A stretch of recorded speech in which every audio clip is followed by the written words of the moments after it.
Well, it's a pleasure to be here. My name is Sheikh Bilal Khan, and very briefly speaking, because obviously the background can continue in detail, I am a Sharia scholar.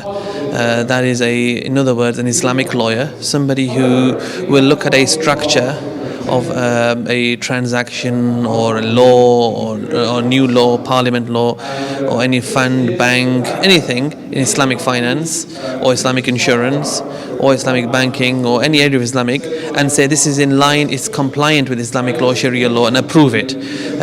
So that's one part of my kind of background. The other is I am, in terms of jurisdiction and law, I am a professional lawyer, a UK qualified lawyer. I qualified with one of the top 5 firms known as the Magic Circle, and I'm also one of the arbitration judges now in the International Arbitration Centre, which has 10 British judges and many others from around the world. I've advised many governments, regulators, central banks, and been involved in many of the government Islamic bonds issued, setting up of financial institutions. So there's been a lot of work around the world. Malta has a phenomenal opportunity right now. Yes, it is positioning itself as a blockchain island, but I think it can go a step further, even further, by converging and mixing of the two, of Islamic finance, which is innovative in itself, just like blockchains, of the two, because they are a happy marriage.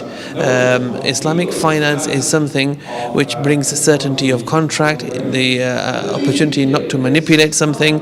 Blockchains have the same thing, and I feel that with Brexit happening, and Malta has a strategic positioning opportunity whereby Malta can be the Islamic finance and blockchain island, not only in Mediterranean kind of area, but also as a gateway to the North Africa, which is shares a lot of culture, and through North Africa to the Arab world. And also the fact that Malta is a member of the Commonwealth country, so it allows it to be a gateway to the Commonwealth countries. So this is a huge opportunity for Malta to position itself in Islamic finance, and maybe we can call it Islamic blockchains. I think in terms of the laws that are being proposed, the bills which will hopefully be enacted very soon and approved as acts of parliament, the 3 bills especially, they have been carefully drafted by experts here in the island, and they have been available for public consultation. They have been reviewed, and they're now going through parliament.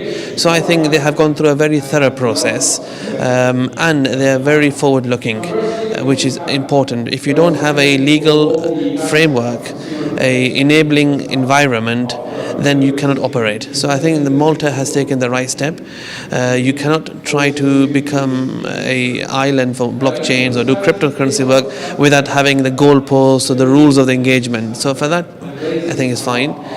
In terms of Islamic finance, I don't think major changes need to be made. There are 2 approaches in the world that have happened, and many countries take one of the 2. Some countries issue new laws, standalone parliamentary acts for Islamic finance, for Islamic bank, for Islamic insurance, for Islamic funds, and some do tweaks and changes within the existing laws.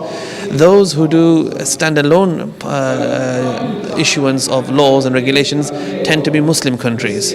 But in the secular world, or in the Western world, people who are more sensitive to their local public, they don't need to issue new laws. They can make a slight change like the UK has done, which means that we need to look at the laws here, and the financial services related laws, and other laws to do with property, laws to do with insolvency, laws to do with disputes, taxation, and all these things. We need to look at all the different areas of the laws and maybe see what amendments can be made. Sometimes it might not be anything that needs changing, it might be something that needs rephrasing, or something may need to just be added as a sub-clause in the laws. So I think this will be phenomenal. My suggestion would be that this journey which Malta is taking now for blockchains is at the inception, at the very beginning. So if we could intertwine it with Islamic finance, then you don't have to reinvent the wheel for Islamic finance. So whatever's happening in the blockchain world, if it's also checked from an Islamic lens, from an Islamic perspective, and make the tweak now, then you are converging two different innovative areas at the same time. And I think this could be immensely revolutionary. There are risks in every aspect of business